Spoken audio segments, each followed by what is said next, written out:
আসসালামু আলাইকুম রহমতুল্লাহি ওবরাকাতুহ। আলহামদুলিল্লাহি ওয়াহদা ওয়াসসালাতু ওয়াসসালামু আলা মান লা নাবিয়্যা বা'দা ওয়া আলা আলিহি ওয়া সাহবিহি ওয়া মাওয়ালা। ঠান্ডায় আওয়াজও একটু ঠান্ডা হয়ে গেছে নাকি? আর একটু আমরা সজোরে বলি আলহামদুলিল্লাহ। সম্মানিত ভাই ও বোনেরা, আমার আগে সম্মানিত ওলামায়ে কেরাম অনেক গুরুত্বপূর্ণ সুন্দর সুন্দর আলোচনা আপনাদের সামনে করেছেন। প্রত্যেক আলোচকের, প্রত্যেক আলেমের বক্তৃতায় আলোচনাই সুন্দর। কোরআনে কারীমের কথা সুন্দর, নবী সাল্লাল্লাহু আলাইহি ওয়াসাল্লামের কথা সুন্দর। যিনি বলুক, যদি সেটা আল্লাহর কথা হয়, যদি সেটা রাসূল সাল্লাল্লাহু আলাইহি ওয়াসাল্লামের সহিহ হাদিস হয়, তাহলে সেই আলোচনাই সুন্দর আলোচনা, সেই আলোচনাই খুব শিক্ষণীয় আলোচনা। তা আলহামদুলিল্লাহ, আমার আগে যে সমস্ত ওলামায়ে কেরাম আলোচনা করেছেন, কোরআনে কারীম থেকে এবং সহিহ হাদিস থেকেই আলোচনা করেছেন। সুতরাং সেই আলোচনাগুলো অনেক সুন্দর সুন্দর আলোচনা হয়েছে। আজকের মাহফিলের ওই আলোচনাগুলো আমল করলেই আমাদের জন্য এই মাহফিল সফল এবং সার্থক হবে ইনশাআল্লাহ। আল্লাহ পাক আমাদেরকে যা আলোচনা হয়েছে এবং আলোচনা হবে, আল্লাহ পাক আমাদেরকে সবগুলোই আমল করার তৌফিক দান করুন। এই আমিন বলতেও কষ্ট হইতেছে নাকি? কষ্ট হইলে চলবে না। এটা জিকিরের মাজলিস, কোরআনের মাজলিস, এজন্য জিকিরের সাথে থাকতে হবে। এজন্য দোয়া করলে আল্লাহুম্মা আমিন বলতে হবে। কোরআনে কারীমের আয়াত বললে, নবী সাল্লাল্লাহু আলাইহি ওয়াসাল্লামের হাদিস বললে সুবহানাল্লাহ বলতে হবে, আল্লাহু আকবার বলতে হবে। যেখানে যেটা বলা দরকার সেখানে সেটা বলতে হবে। এটা হলো জিকিরের মজলিসের আদাব। এজন্য বক্তা বা আলোচক কমান্ড করবে না, অর্ডার করবে না যে সবাই চিল্লাইয়া সুবহানাল্লাহ কোন। এটা বক্তা বলা যাবে না, এটা বক্তা বলাটা বেদাত। এটা বক্তা নির্দেশ দিবেন না। এটা যারা শ্রোতা আছেন তারা শুনবেন, আর আমার আল্লাহর কথা শুনতেছি সুবহানাল্লাহ, আমার রাসূলের কথা শুনতেছি আল্লাহু আকবার, এভাবে নিজে নিজে বলতে হবে। নিজের জবানে এই জিকিরগুলো অব্যাহত থাকবে। আল্লাহ পাক আমাদেরকে আদাবের সাথে জিকিরের মজলিসের হক আদায় করে বসার তৌফিক দান করুন। সম্মানিত ভাই ও বোনেরা, আমি যে বিষয়ে অল্প একটু সময় কথা বলবো, এই প্রচন্ড শীতের মধ্যে আপনাদেরকে আর বেশি কষ্ট দেওয়া যাবে না। আবার ফজরের সালাত তো আদায় করতে হবে নাকি? নাকি যেদিন মাহফিল হয় ওই দিন ফজরের সালাত লাগে না? অনেক এলাকা আছে যেদিন মাহফিল সেদিন আর ফজরের সালাত লাগে না। দেখা যায় ফজরের সালাতে মুসল্লি নেই। জিজ্ঞাসা করলে, কিরে ভাই আজকে আপনাদের মুসল্লি নাই কেন? বলে যে শাইখ জানেন না, আজকে না মাহফিল গেছে। মানে মাহফিল গেলে আর ফজরের সালাতে মুসল্লি পাওয়া যায় না। যে মাহফিলে মুসল্লি কমাই দেয়, সেই মাহফিল করার চাইতে না করা ভালো। কারণ মাহফিল করার উদ্দেশ্য হইল মুসল্লি বাড়ানো। যদি মুসল্লি উল্টা কমেই যায়, তাহলে ওই মাহফিল করার চাইতে মাহফিল না করে বসে থাকা অনেক ভালো। এই কারণে আমাদের বেশি দেরি করার সুযোগ নাই। তা আজকে আমি যে বিষয়ে আপনাদের সামনে দুই একটি কথা বলার চেষ্টা করব ইনশাআল্লাহ। বিষয়টি হলো ফিতনা। বিষয়টি হলো ফিতনা। ফিতনা বুঝেন তো নাকি? এই শব্দটা শুনছেন কিনা এটা বলেন তো দেখি। আপনারা দেখি কোনো কথা কন না, রাগ করছেন মনে হয়। জি তাহলে কথা বলবেন। আপনারা এই শব্দটা শুনছেন কিনা আগে? শুনছেন না? এই তো পরিচিত জিনিস। দেখবেন যে আমি যে কয়টা কথা বলবো সব আপনাদের জানা কথা, অজানা কথা একটাও নেই। তো তো বলে আমাদের জানা কথাগুলো কেন বলবেন? এই জানা কথাগুলোই মনে করাই দিলে মানাটা, আমল করাটা সহজ হয়। এই কারণে জানা কথাগুলোই একটু মনে করাই দেওয়ার জন্য, স্মরণ করাই দেওয়ার জন্যই ওয়াজ মাহফিল। তো এই কারণে দেখবেন যে সব আমাদের জানা। তাহলে যে বিষয়ে আমাদের আলোচনা ফিতনা, ফিতনা সম্পর্কে আমরা আগে থেকেই কিছু না কিছু জানি, এটার নাম শুনছি, এটা আমরা কিছু না কিছু বুঝি। আমাদের আলোচ্য বিষয় হলো ফিতনা কি জিনিস, ফিতনার কিছু দৃষ্টান্ত, যে কিরকম ফিতনা আমাদের সমাজে বিরাজ করতেছে, আর এই ফিতনা থেকে নিজের ঈমান, নিজের আমল বাঁচাইতে হলে, রক্ষা করতে হলে আমাদের করণীয় কি, এই কয়টা বিষয় কথা বলে আমরা আলোচনা শেষ করব ইনশাআল্লাহ। আমরা একটু ক্লাসের শেষ পর্যন্ত বসার চেষ্টা করব, রাজি আছি তো? আলহামদুলিল্লাহ, এই এলাকার ভাইরা তো অনেক ভালো, আলহামদুলিল্লাহ। তাহলে আমরা ক্লাসের শেষ পর্যন্ত ইনশাআল্লাহ বসার চেষ্টা করব, ঠিক আছে তো ইনশাআল্লাহ? জি, তাহলে প্রথমে আমরা আসি ফিতনা।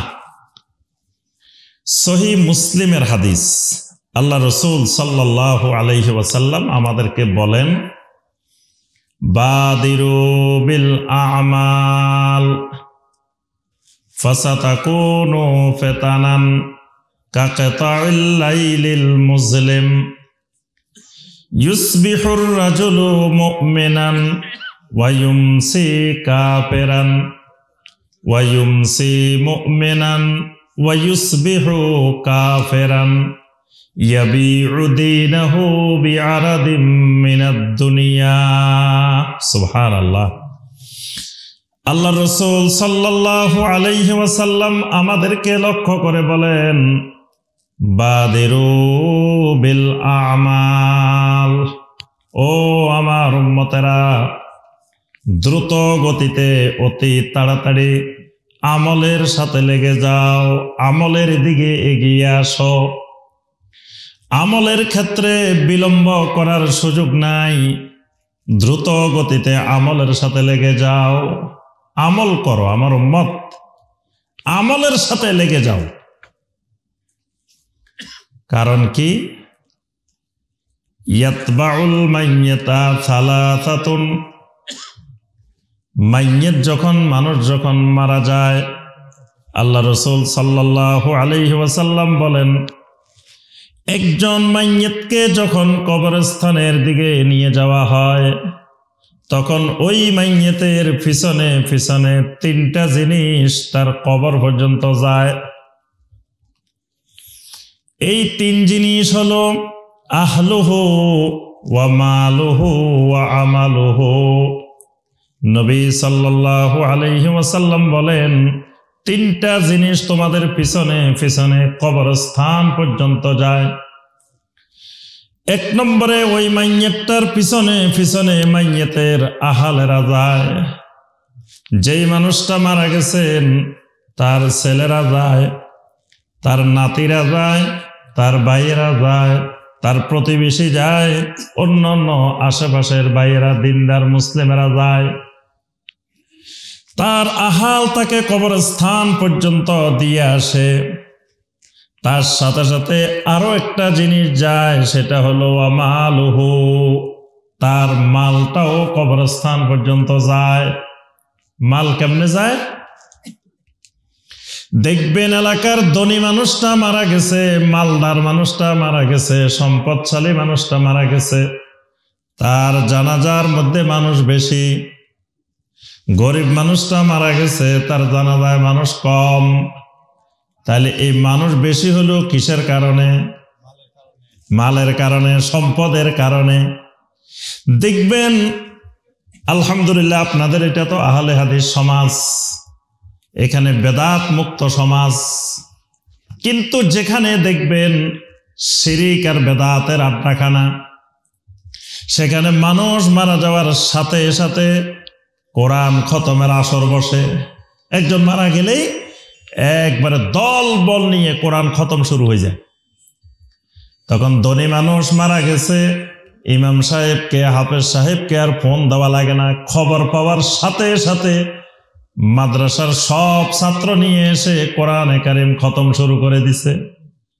কিন্তু গরিব মানুষটা মারা গেছে, ইমাম সাহেবকে ফোন দিলে, ভাই আপনি কোথায়? আমি তো আজকে ছুটিতে, এলাকায় নাই। গরিব মানুষ মারা গেলে উনি এলাকায় নাই, ছুটিতে আছে। আর বড় লোক মারা গেছে, খবরও দেওয়া লাগে না, সব ছাত্র নিয়ে যায়, হাজির হয়ে গেছে। তার অর্থ কি? কিসের প্রভাব? সম্পদের প্রভাব, মালের প্রভাব।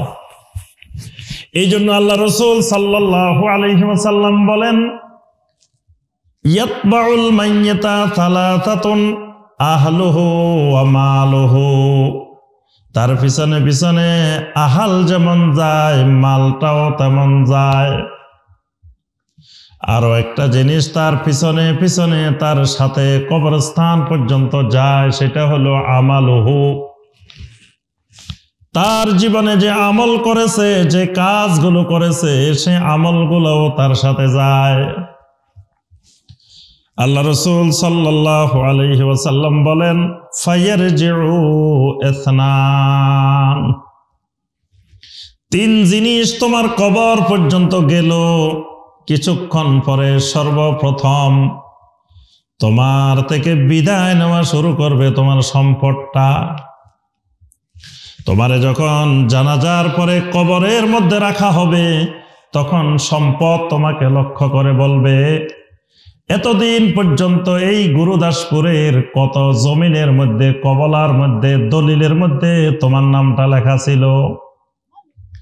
এই দলিল গ্রহীতা অমুক, পিতা অমুক। যত দলিলের মধ্যে, কাগজের মধ্যে, কবলার মধ্যে তোমার নাম লেখা ছিল, আজকে থেকে তোমার নামটা আস্তে আস্তে ওই কবলার থেকে মুছে যাওয়া শুরু হবে। বন্টন নামা তৈরি হবে। আজকে আর তোমার জমি থাকবে না, তোমার সম্পদ থাকবে না, তোমার টাকা পয়সা যা গচ্ছিত ছিল এগুলা আজকে আর তোমার নাই। আজকে থেকে টাকা পয়সা ভাগ বাটোয়ারা হয়ে অন্যের হয়ে যাবে। আমি মাল এতদিন পর্যন্ত তোমার সাথে ছিলাম, আজকে তোমার থেকে আমি সম্পদটা বিদায় নিয়ে গেলাম। ওই কোটি কোটি টাকার মালিক মানুষটারে যেমন কবরের মধ্যে রাখা হইতেছে, যেই মানুষটার ঘর বাড়ি নাই, কোনো টাকা পয়সা নাই, ওই মানুষটারেও একই কবরে, একই ঘরে, একই জায়গায় রাখা হচ্ছে। অর্থাৎ এই সম্পদ কবরস্থান পর্যন্ত গেল, কবরস্থান থেকে প্রথম নম্বরে সম্পদ বিদায় নিয়ে চলে আসছে। কবর দেওয়া শেষ, এবার আস্তে আস্তে তার থেকে তার আহালের লোকেরাও বিদায় নেওয়া শুরু। প্রথম নম্বরে মুসল্লিরা জানাজা পড়ে, বিশাল একটা অংশ বিদায় নিয়ে গেছে। কিছুক্ষণ পরে মাটি দিয়ে দিয়ে অন্য মানুষগুলো বিদায় নিয়ে যাচ্ছে। পরিশেষে তার নিজের সন্তান সন্ততি, আত্মীয় স্বজন, তারাও এক সময় ফায়ারজিউ ইসনান আহলুহু ওয়া মালুহু, মালও বিদায় নিয়ে চলে আসলো, আহালটাও বিদায় নিয়ে চলে আসলো। নবী সাল্লাল্লাহু আলাইহি ওয়াসাল্লাম বলেন, ওয়ায়াবকি আমালুহু। একটা জিনিস তোমার থেকে বিদায় নিবে না, জিনিসটা তোমার সাথে থেকে যাবে।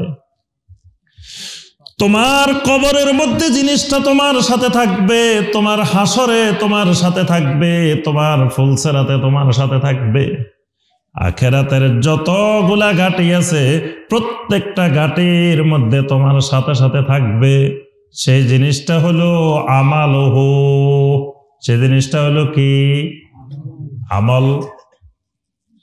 সুতরাং আমার উম্মত, বাদিরু বিল আমাল, দ্রুত গতিতে তাড়াতাড়ি আমলি জিন্দিগি গড়ো, আমলি জিন্দিগি গড়ো, আমলের সাথে লেগে যাও, আমলে লেগে যাও, আমলে ব্যস্ত হয়ে যাও। আরেকটা জিনিস আমার উম্মত ভালো করে মনে রাখবা, ফাসাতাকুনু ফিতানান, অতি শীঘ্রই জমিনের মধ্যে চতুর্দিকে ফিতনা ছড়াই পড়বে। কাকাতাইল লাইলিল মুজলিম, এমন ফিতনা অন্ধকার রাত্রির এক এক টুকরা এক এক অংশের মতো ফিতনা তোমাদের উপরে ধারাবাহিক নেমে আসা শুরু হবে। ওই ফিতনা যখন জমিনে নেমে আসা শুরু হবে, ইউসবিহুর রাজুলু মুমিনান, একজন মানুষ সকাল বেলায় ইমানদার মুমিন হয়ে সকালবেলা ঘুম থেকে উঠবে। ওয়ায়ুমসি কাফেরান, দিনের বেলায় তারে ফিতনা এমন ভাবে গ্রাস করে ফেলবে, সন্ধ্যার সময় লোকটা কাফের হয়ে যাবে। কি সুবহানাল্লাহ না নাউজুবিল্লাহ? ওয়ায়ুমসি মুমিনান ওয়ায়ুসবিহু কাফেরান, সন্ধ্যা বেলায় লোকটা ইমানদার মুমিন, সকাল না হইতে রাত্রি বেলায় তাকে ফিতনা এমন ভাবে গ্রাস করে ফেলবে, সকাল বেলায় লোকটা কাফের। ইয়াবিউ দীনাহু বিআরাদিম মিনাদ দুনিয়া, তার কাছে দুনিয়ার মূল্য এত বেড়ে যাবে, দুনিয়ার দাম এত বেড়ে যাবে, দুনিয়ার সামান্য স্বার্থের বিনিময়ে, সামান্য কিছু টাকা কড়ির বিনিময়ে, সামান্য কিছু অর্থের বিনিময়ে আল্লাহর দিনটা সেই বিক্রি করে দিতে কুণ্ঠাবোধ করবে না। এই হাদিসে নবী সাল্লাল্লাহু আলাইহি ওয়াসাল্লাম যেই ফিতনার কথা বলছেন, ফাসাতাকুনু ফিতানান, অতি শীঘ্র, বেশি দূরে নয়, তাড়াতাড়ি তোমাদের মাঝে এরকম ফিতনা নেমে আসবে। আর ফিতনার পরিণতি কি, এটাও নবী সাল্লাল্লাহু আলাইহি ওয়াসাল্লাম এখানে বলে দিয়েছেন। ওই ফিতনার পরিণতি এত ভয়াবহ, সকাল বেলায় মুমিন, সন্ধ্যায় কাফের, সন্ধ্যায় মুমিন, সকালে কাফের। এবং এই ফিতনার কারণে আল্লাহর দিন বিক্রি করে দিবে দুনিয়ার সামান্য অর্থের বিনিময়ে, সামান্য পদ পদবীর লোভে, বিভিন্ন কারণে আল্লাহর দিন পর্যন্ত বিক্রি করে দিবে এই লোকটা ফিতনায় জর্জরিত হয়ে। তাহলে আমরা বুঝতে পারি ফিতনা কত ভয়াবহ জিনিস। ফিতনা ঈমান হারানোর জিনিস, কাফের হওয়ার জিনিস। ফিতনা ভালো জিনিস না, ফিতনা খুবই ভয়াবহ এক জিনিসের নাম ফিতনা। এজন্য নবী সাল্লাল্লাহু আলাইহি ওয়াসাল্লাম শেষ বৈঠকে, সালাতের শেষ বৈঠকে 4টা জিনিস থেকে পানা চাইতে বলছেন না? এটা দেখবেন যে অনেক জায়গায় জানা না, কিন্তু আলহামদুলিল্লাহ আহলে হাদিস সমাজের ভাইয়েরা এই দোয়ায়ে মাসুরার আমল করে। 4টা জিনিস, 4টা ফিতনা থেকে দোয়া আমরা আল্লাহর কাছে আশ্রয় চাই। কি কি বলেন তো দেখি আপনারা? আল্লাহুম্মা ইন্নী আউযু বিকা মিন আযাবিল কবর ওয়া আউযু বিকা মিন ফিতনাতিল মাহইয়া ওয়া ফিতনাতিল মামাত ওয়া আউযু বিকা মিন ফিতনাতিল মাসীহিদ দাজ্জাল। আল্লাহুম্মা ইন্নী আউযু বিকা মিনাল মাআসামি ওয়াল মাগরাম। এইটা পড়েন না আপনারা? সবাই জানেন তো নাকি? কথা কয় না, অনেকে জানে না। এটা কেমন কথা? আহলে হাদিস না জানলে আল্লাহর জমিনে জানবে কারা? কি আহলে হাদিস না থাকলে আল্লাহর জমিনে থাকতো না। কারণ আল্লাহর জমিনে সত্যিকারের ইমানদার মুসলিম কারা? আহলুল হাদিসরা। এবং আহলুল হাদিস যতদিন জমিনে আছে আল্লাহর জমিন ততদিন থাকবে। যখন জমিনে আহলুল হাদিস থাকবে না, আল্লাহর জমিনই থাকবে না। কারণ আহলুল হাদিসরা শিরিক মুক্ত, বেদাত মুক্ত, কুফর মুক্ত, তাওহীদি ঈমানে বিশ্বাসী। তো যদি আহলে হাদিসরা না জানে তা জানবে কে? এই জন্য এগুলো শিখতে হবে, মুখস্থ রাখতে হবে। ঠোঁটস্থ, খালি মুখস্থ না। আহলে হাদিস খালি কাগজে কলমে নাম লেখাইলে হবে না, বাস্তবে আহলুল হাদিস হইতে হবে। কি বলেন? বাস্তবে আহলুল হাদিস, আদমশুমারির আহলে হাদিস না। কাজে কর্মে আহলে হাদিসের যে বৈশিষ্ট্য, যে মানহাজ, আহলে হাদিস কোন দলের নাম, গ্রুপের নাম, ফেরকার নাম না। আহলুল হাদিস একটা মানহাজের নাম, এটা একটা বৈশিষ্ট্যগত নাম। সুতরাং আহলুল হাদিসের যে বৈশিষ্ট্যগুলো সেগুলো আমাদের মধ্যে থাকা জরুরি। তবে একটা জিনিস আজকে আপনাদের ভালো লাগে নাই, আমার কাছে ভালো লাগে না, সেটা হলো আমি শুনলাম যে এটা আহলুল হাদিস এলাকার মাহফিল। তাহলে তো আজকে এই শরীফ প্যান্ডেলে জায়গা হওয়ার কথা না, এটা আরো বিশাল হওয়ার কথা ছিল। কারণ আহলুল হাদিসরা এলেম পিপাসু, দিন পিপাসু, তারা এলেম যেখানে তারা সেখানে। তারা বেদাতি মানুষের মতো গান শোনার জন্য মাহফিলে যায় না, কিচ্ছা কাহিনী শোনার জন্য মাহফিলে যায় না, তারা মাহফিলে যায় এলেম অর্জনের উদ্দেশ্যে। কি বলেন? আলহামদুলিল্লাহ, আমার জুমার নামাজের মুসল্লি হয় 12,000। আমি যে মসজিদে জুমা পড়াই আমার জুমার মুসল্লি থাকে 12,000। তা এখন এই এলাকায় এত ভাইয়েরা, কিন্তু মাহফিলের উপস্থিতি সেই তুলনায় কম। এটা হতাশা ব্যঞ্জক, শীতের কারণে নাকি? তা আহলুল হাদিসেরা যদি শীতে ঘরে ঢুকে যায় তাহলে আল্লাহর জমিন তাহলে থাকবে কিভাবে? আল্লাহ পাক আমাদেরকে যে কজন আছি সব আলহামদুলিল্লাহ এক একটাই 1 লক্ষ। কি আলহামদুলিল্লাহ, শিরিক মুক্ত একজন মুমিন একাই 1000-এর উপরে। আলহামদুলিল্লাহ, মানুষ কম হইলে কোনো অসুবিধা নাই। আমি এক জায়গায় আলোচনা করছি, আমার সামনে একজন লোকও ছিল না, আমার সামনে একজন লোকও নাই। এরকম প্যান্ডেল আছে বিশাল, প্যান্ডেল পুরা খালি, একটা মানুষও নাই। 2 ঘন্টা আলোচনা করছি, চতুর্দিকে মাইক লাগানো ছিল, সামনে কোনো মানুষ নাই। এটার কারণ হলো এমন এক এলাকায় মাহফিলে গেছি, আগের দিন শুক্রবার প্রত্যেক মসজিদে মসজিদে বলে দেওয়া হয়েছে যে কালকে যে বক্তা আসবো এই বক্তা আহলে হাদিস বক্তা, এই বক্তার মাহফিলে গেলে ঈমান থাকবে না। এই জন্য আপনারা খবরদার, ঈমান বাঁচাইতে হইলে এই বক্তার মাহফিলে যাওয়া যাবে না। এখন ওই এলাকার ভাইয়েরা ঈমান বাঁচানোর জন্য মাহফিলে আসে নাই। খুব মজার কথা না? মাহফিল হলো ঈমানের জন্য, তো ওই এলাকার ভাইয়েরা ঈমান বাঁচানোর জন্য মাহফিলে আসে নাই, একটা লোকও আসে নাই। কিন্তু এরকম প্যান্ডেলও করা হয়েছে, মাইকও দেওয়া হয়েছে, সব পুরা গ্রাম ধরে মাইক দেওয়া হয়েছে। পরে আমাকে সবাই বলতেছে, শায়েখ তো আপনি কি আলোচনা করতে পারবেন? আমি কোনো অসুবিধা নেই, যেহেতু আমরা টেলিভিশনে কথা বলি, টেলিভিশনে আমাদের সামনে কোনো মানুষ থাকে না, তো মানুষ ছাড়াই তো আমরা কথা বলি টেলিভিশনের সামনে। তারপরে বিভিন্ন মিডিয়া যখন কথা বলি, সামনে কোনো লোক নাই, তো তাহলে সেখানে যদি কথা বলতে পারি তো এখানে অসুবিধা কি? আর আমার আলোচনা তো পুরো গ্রামে শুনতেছে, তো সুতরাং এখানে বসে বসে 2 ঘন্টা আলোচনা করছে। এই জন্য মানুষ না থাকলেও কোনো অসুবিধা নাই। আল্লাহ পাক আমাদেরকে সঠিকভাবে বোঝার জানার তৌফিক দান করুন। তো যে কথাটা আমার ভাইয়েরা এবং বোনেরা বলছিলাম, যে প্রত্যেক সলাতের শেষ বৈঠকে আমরা আল্লাহর কাছে ফিতনা থেকে পানা চাই। কয়েকটা ফিতনা।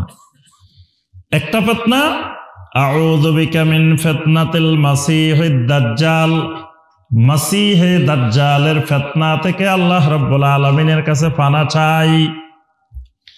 আরেকটা ফিতনা থেকে পানা চাই, মিন ফিতনাতিল মাহইয়া ওয়া ফিতনাতিল মামাত। একটা হলো ফিতনাতুল মাহইয়া, আরেকটা হলো ফিতনাতুল মামাত। ফিতনাতুল মাহইয়া, ফিতনাতুল মাহইয়া মানে জীবিতকালীন অবস্থার ফিতনা, আর ফিতনাতুল মামাত মানে মৃত্যুকালীন সময়ের ফিতনা। তাহলে ফিতনা জীবিত অবস্থায়ও মানুষকে ফিতনা গ্রাস করে, আবার মৃত্যুকালীন সময়েও মানুষকে ফিতনা গ্রাস করতে পারে।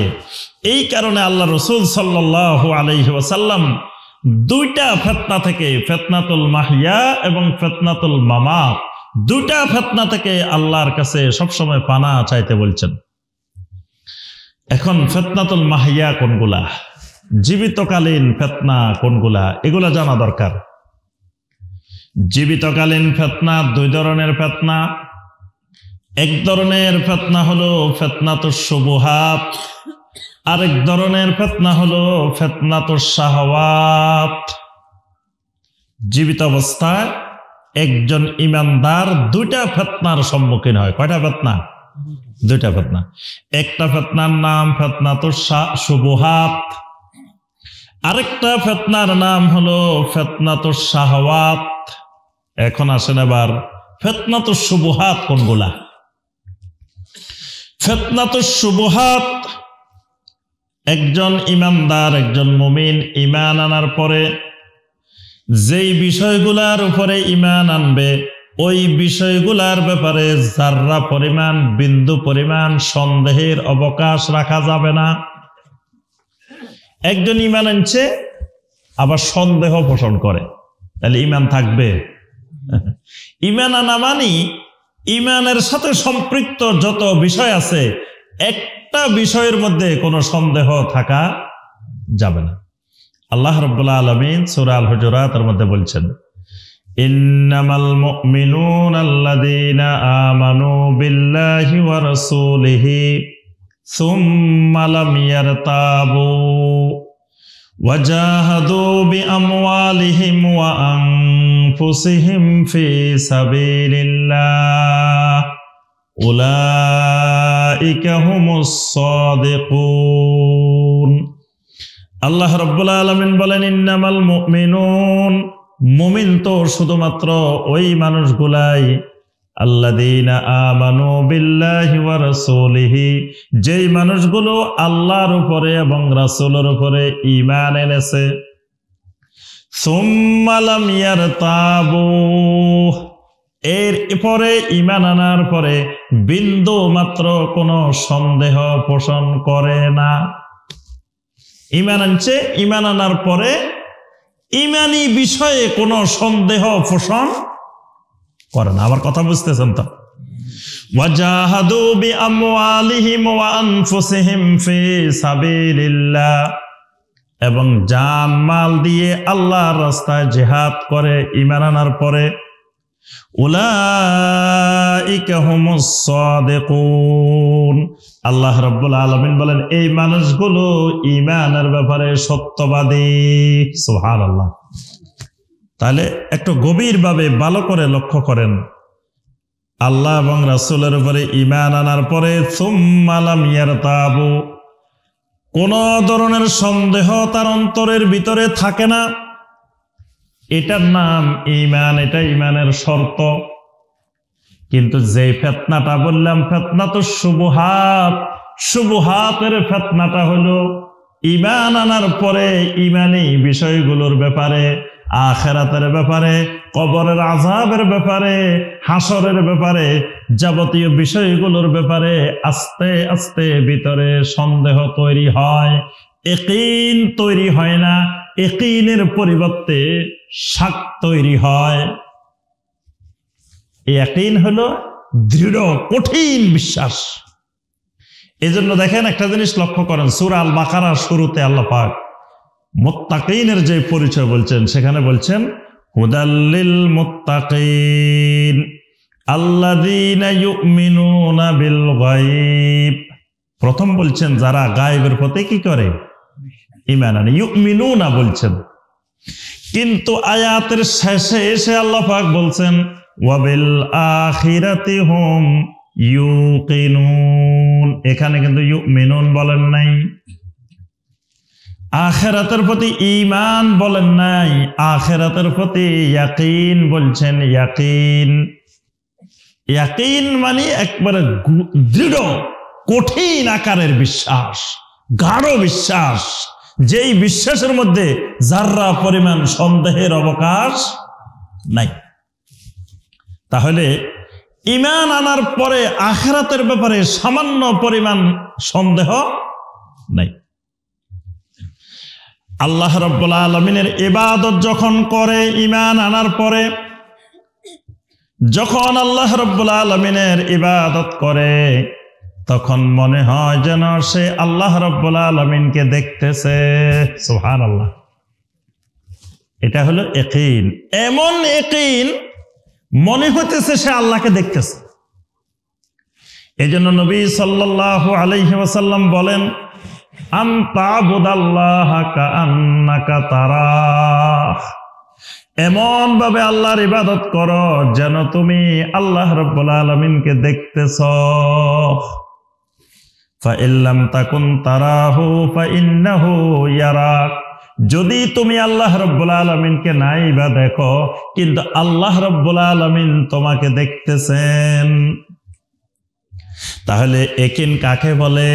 একিন বলে ওই জিনিসটাকে যা আমি এমন ভাবে আল্লাহর ইবাদতে দাঁড়াইলাম, এমন ভাবে আল্লাহর ইবাদতে মশগুল হইলাম, যেন আমি আমার রব্বে করিম আল্লাহ রব্বুল আলামিনকে দেখতেছি।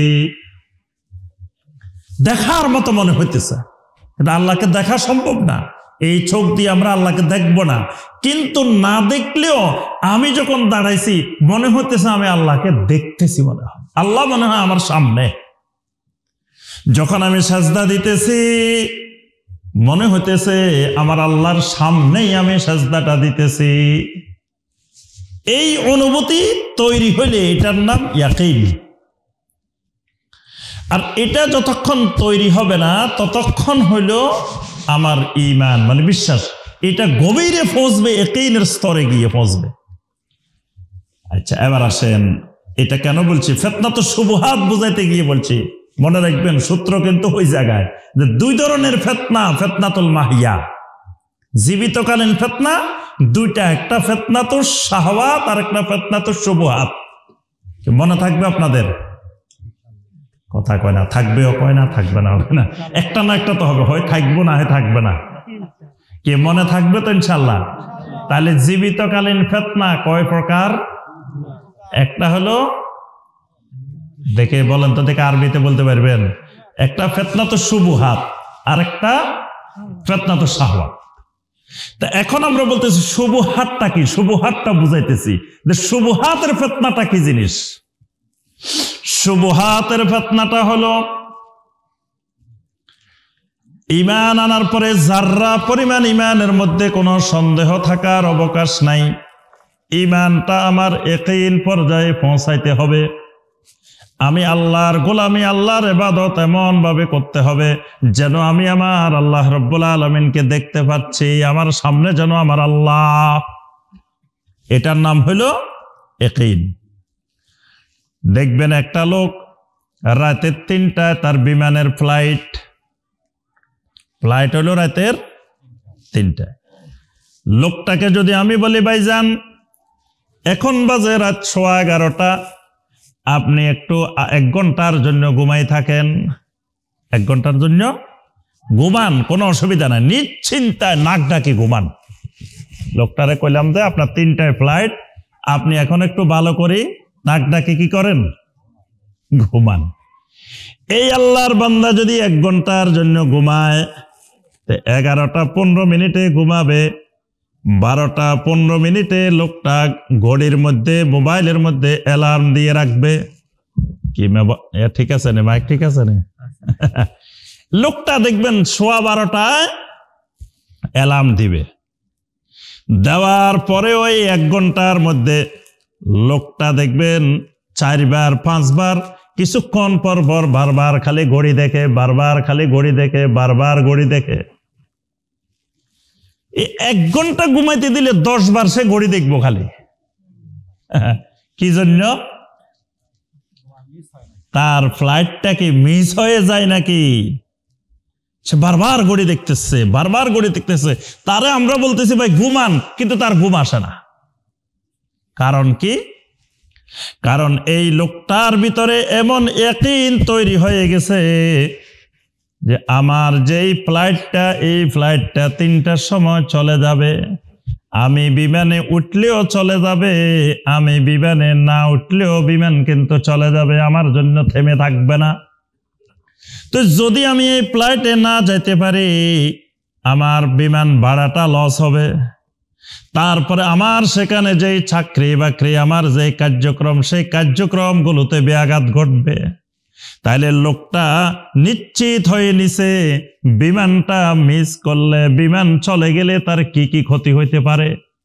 এই সবগুলা জিনিস লোকটার ভিতরে যখন ইয়াকিন তৈরি করে দিছে, এখন লোকটারে যত বলি ঘুমান, লোকটার কিন্তু ঘুম আসে না। তাহলে লোকটা কি কারণে ঘুম আসে না? ইয়াকিনের কারণে। ইয়াকিনের কারণে ঘুম আসে না। আচ্ছা, এবার আসেন, সিগারেটের মধ্যে সিগারেট আছে না, বিড়ি সিগারেট চিনেন তো? আপনাদের এদিকে আলহামদুলিল্লাহ লোকেরা খায় না মনে হয়, কি এদিকেও খায়? আচ্ছা, যাই হোক, এটা খাওয়া হারাম, এটা খাওয়া যাবে না, এটা ইমানদারের জন্য এটা হালাল খাবার না। এখন দেখবেন এই সিগারেটের গায়ে লেখা আছে ধূমপান স্বাস্থ্যের জন্য ক্ষতিকর, লেখা আছে না? আচ্ছা, আরো লেখা আছে ধূমপান বিষপান, এটাও লেখা আছে না? আচ্ছা, এখন দেখেন ওখানে বলে দিছে ধূমপান করা আর বিষপান করা দুইটা এক জিনিস। এখন যদি আমি একজন বাইরে বলি, ভাই শুনেন, জীবনে তো কোনোদিন বিষ পান করে দেখেন নাই, আমি আপনার একটু সামান্য বিষ কিনে দিব, আপনার একটা টাকারও দরকার নাই, আপনি একটু এক চামচ বা এক ডোক একটু খাই দেখেন, কারণ আপনি যে এটা যে খারাপ, এটা যে ক্ষতি, না খাইলে বুঝবেন কেমনে? কি বলেন? অনেকে কয় ভাই এটা যে খারাপ জিনিস, এটা আমি যদি না দেখি বুঝবো কেমনে? একদিন একজন আসছে, কয় সাহেব আপনারা কোন সিনেমা দেখা হারাম, নাটক দেখা হারাম, এটা দেখা হারাম, তো এটা যদি আমি একবার না দেখি তো বুঝবো কেমনে এটা যে খারাপ জিনিস? আচ্ছা, তো তারে বললাম যে ভাই বিষ খাইলে যে মানুষের ক্ষতি হয়, মানুষ মরে যায়, তা আপনি বুঝবেন কেমনে? একটু খাই দেখেন, এক চামচ খান, টাকা পয়সা কিচ্ছু লাগবে না। আচ্ছা, আপনি যত বলবেন লোকটা খাইবো। আচ্ছা, এখন আবার লেখা আছে ধূমপান বিষপান, মানে ধূমপান করলে বিষপান করাই হয়, কিন্তু আপনি টাকা দেওয়া লাগতেছে না, প্রতিদিন কোটি কোটি টাকার এই ধূমপান সিগারেট, বিড়ি সিগারেট বিক্রি হইতেছে না? তাহলে এটা খায় আর ওইটা খায় না, কারণ কি? কারণ হলো ওই বিষপান করলে তার ইয়াকিন তৈরি হয়ে গেছে, তার ভিতরে ইয়াকিন তৈরি হয়ে গেছে বিষপান করলে মানুষ মারা যায়, দুনিয়াতে আর দ্বিতীয়বার ফিরে আসার সম্ভাবনা নাই, এটা তার অন্তরে ইয়াকিন তৈরি হয়ে গেছে। কিন্তু বিড়ি সিগারেট খাইলে ওইভাবে মানুষ মরে যায়, এটা সে বুঝছে, এইভাবে মানুষ মরে না, এটাও তার অন্তরে ইয়াকিন তৈরি হয়ে গেছে। এই কারণে এটা খায়, নিজে টাকা দিয়ে কিনে খায়, আর ওইটা ফ্রি খাওয়াইলেও খায় না। কিসের কারণে? কথা বুঝে নাই, ইয়াকিনের কারণে। ইয়াকিন মানে গাঢ় বিশ্বাস, খালি বিশ্বাস না, গাঢ় দৃঢ় বিশ্বাস, এই কারণে এটা খায় আর একটা খায় না। ফিতনাতুশ শুবহাত এমন এক ধরনের ফিতনা, আস্তে আস্তে আপনার আমার ভিতরে আখিরাতের যেই বিশ্বাস, জাহান্নামের যেই ভয়, জান্নাতের নিয়ামতের যেই আশা, এই জিনিসগুলোকে এমন ভাবে শিথিল করে দিবে, আপনার আমার সামনে জাহান্নামের ভয় উঠে যাবে, আপনার আমার থেকে কবরের ভয় উঠে যাবে, আপনার আমার থেকে হাসরের ময়দানের ভয় উঠে যাবে। এই যখন এই ভয়টা শিথিল হয়ে যাবে, বুঝতে হবে আমার একটা ফিতনা গ্রাস করে ফেলছে। ওই ফিতনাটার নাম হলো ফিতনাতুশ শুবহাত।